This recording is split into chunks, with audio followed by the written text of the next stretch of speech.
Edinburgh's Cultural Heritage, a presentation by Margaret Linnea Shannon for LIS 7700. Edinburgh has been around for a long time, and it represents an outstanding example of natural and cultural heritage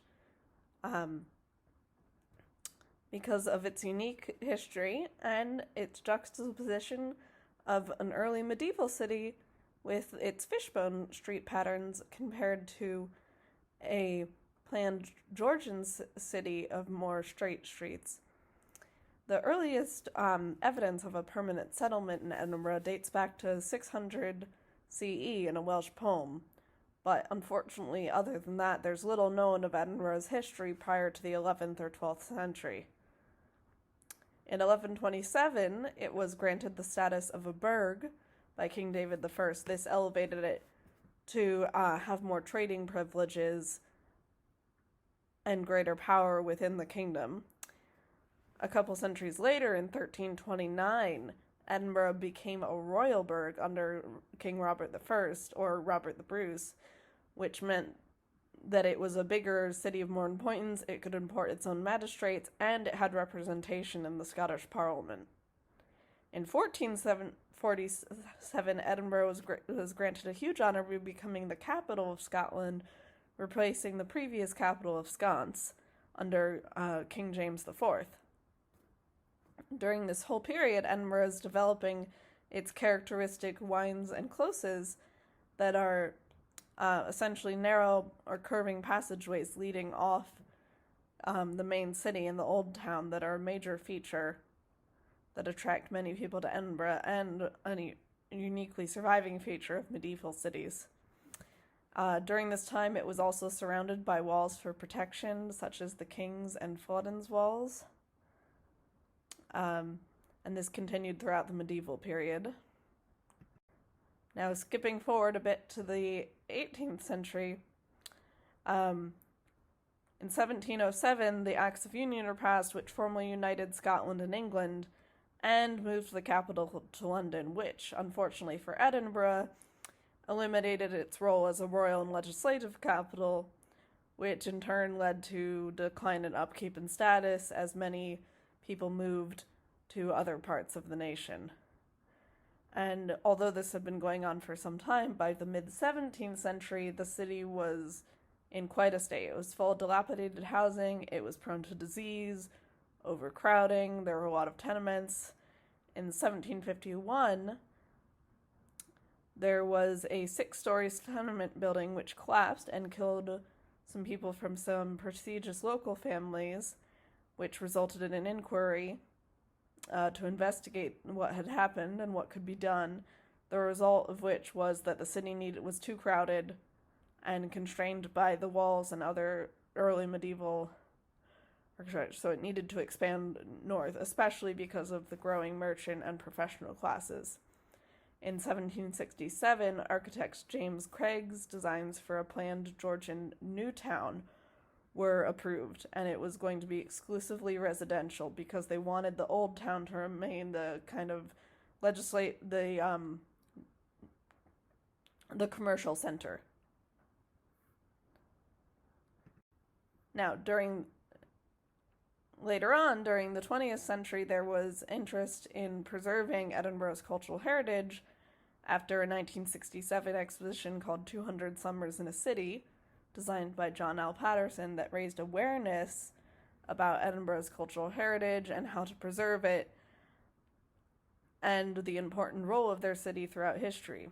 In the 1970s, Sir Robert Matthew held a conference on the new town and its importance, which in turn led to the surveys of the area by the Edinburgh Architectural Association to establish a baseline and set priorities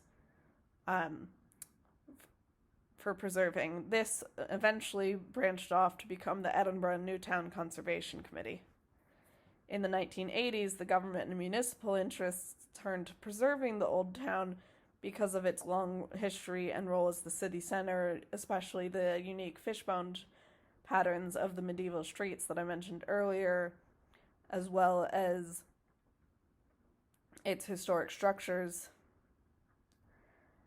and the unique juxtaposition of the Old Town, this example of more organic growth and a less common street pattern than is seen nowadays, in comparison to the very planned and organized Georgian New Town. In order to help preserve this, the Old Town Renewal Trust was set up to assist in the preservation of the Old Town, and it, like the Newtown Conservation Committee, it also conducted surveys to understand the starting lines and what actions could and should be taken.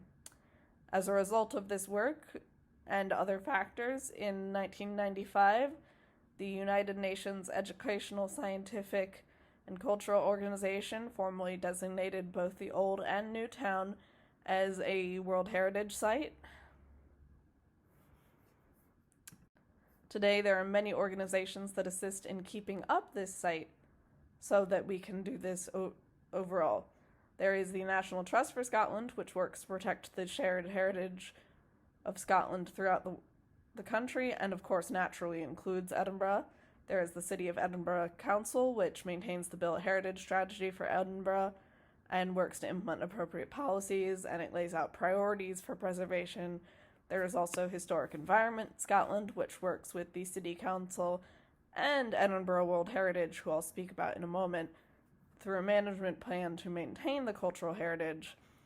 Edinburgh World Heritage also aids in protecting this, especially focused on the outstanding universal values, such as its unique and important juxtaposition of the medieval fishbone streets versus the planned Georgian streets, the iconic skyline, the grouping of neoclassical monuments throughout the city, and it maintains a bunch of strategies. It helps with trades and conservation. It also has developed a climate emergency strategy for the city. There's other supporting cultural institutions, naturally, such as the National Records of Scotland, which collects, creates, and preserves information about Scotland's people and heritage. There is also the Museum of Edinburgh, which explores the rich history of the city through 16th century buildings and its collections of artifacts, such as James Craig's original plans for the new town and the Scottish Decorative Arts. There's also the Archives of Historic Environment Scotland, which focuses more specifically on the records of the built heritage and are extremely useful in preservation. I forgot to list it here, but there is also the Georgian House Museum, which is a restored 18th century townhouse in the new town that showcases what the original life would have been like. Finally, there are also international laws which are used as a tool to help with the cultural protection of the city.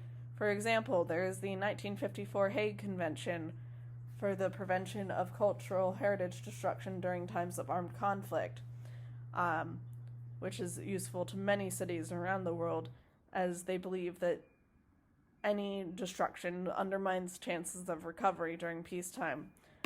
But there are also international laws concerning more broad examples, such as the 1972 UNESCO recommendation concerning the protection at national level of the cultural and natural heritage, which urged a lot of nations to create and use policies to protect their natural and cultural heritage before it vanished, which is unfortunately is irreversible.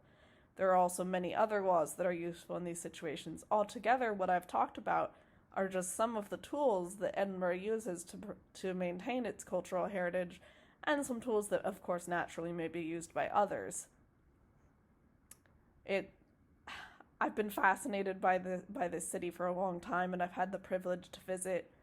I am a quarter Scottish myself, and there's something about visiting it that just feels very home, and it's a fascinating city with that interesting juxtaposition of the medieval versus the early modern, and you can really see the change, and it helps to make it feel more vibrant. What was it like to be in this city during the times when it was the medieval capital of Scotland versus now when it's a thriving cultural and intellectual town?